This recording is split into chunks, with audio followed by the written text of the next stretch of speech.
Ladies and gentlemen, welcome back to another episode. This is yours truly, Culture Shock, here to discuss the recent interview with Kay Adams and former maybe Colts wide receiver Alec Pierce. Now, of course, Alec Pierce is not under contract, and the news that took place the other day, the Colts wind up giving the tag to Daniel Jones, which makes Alec Pierce a free agent, clear to test the market, see where his range is contract wise, and hopefully he gets a big payday. Now, of course, that's not good news for Colts fans that love him dearly and him pretty much making a staple and, being the centerpiece of this offense for years. There's a lot of Colts fans on edge as well saying that he should go and, he's not worth every penny that's probably going to get in free agency. In my opinion, like I said in the recent videos, Alec Pierce has been the number one wide receiver, in my opinion, for the Colts for the last few years, and especially with everything the Colts have been going on with the quarterback situation. The most reliable person you could find on that offense, besides Jonathan Taylor himself, is Alec Pierce. Alec Pierce was that go-to guy. No matter who you had at the quarterback position, you knew Alec Pierce was down there somewhere and available to get you some yards. Big play guy, always available, and hopefully he's looking for a payday to make him a number one wide receiver, or at least give number one wide receiver money. So he went on a show, Kay Adams show, who I love dearly. Went on the Kay Adams show, had him in there for an interview to pretty much talk about his opinion and testing the free agency. What his mindset is, what it looks like, and things of that nature, and just how he just feels. And the main takeaway was pretty much Alec Pierce. He's pretty much said that he's ready to explore free agency rather than immediately re-signing with the Colts. Even though he loves playing in Indianapolis and has a lot of respect for the organization, but it's his time. And honestly, I agree with that. I like that approach and things of that nature. It is the business. At the end of the day, we got to remember that. So we're not going to like every move that the Colts make, even though we noticed already how the Colts been moving as of late.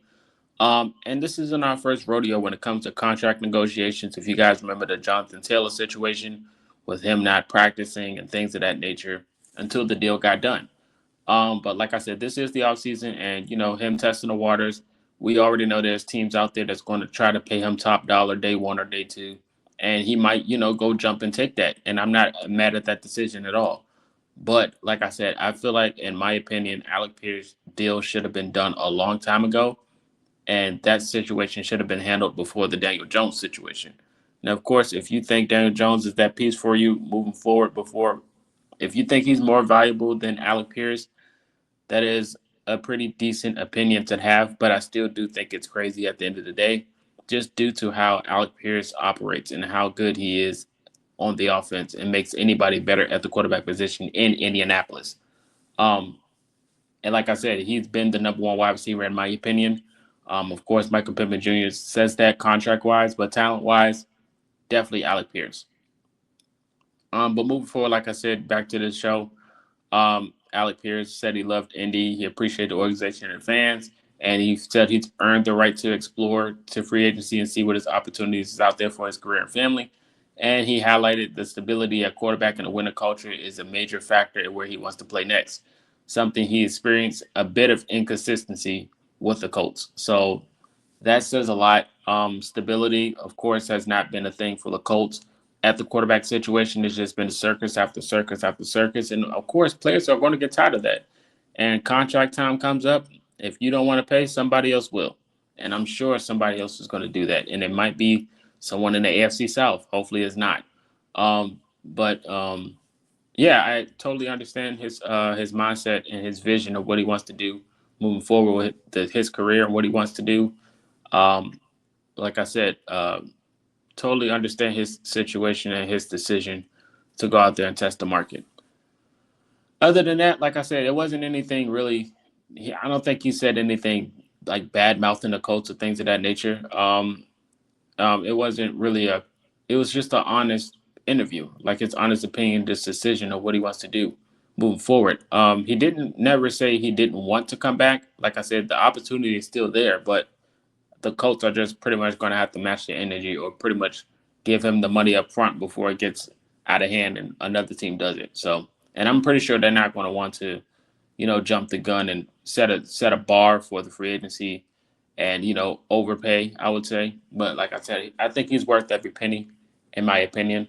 But we'll just see what happens when we cross that bridge. Sauce Gardner, expressed how he wanted to keep Alec Pierce in India. Of course, they're former teammates in college from Cincinnati. But Sauce Gardner said things like, should he keep him in the basement and sign the contract, which I thought was hilarious. So I'm pretty sure that got a few Colts fans on his side moving into next season. But a lot of people are going to side with his decision, whether most people like it or not. A lot of people are going to be like, "Hey, go get your money." So a lot of people are going to be with that decision. I'm one of those as well. Um, But other than that, it is what it is at the end of the day. Hopefully the Colts can make a decision and try to keep him in Indianapolis.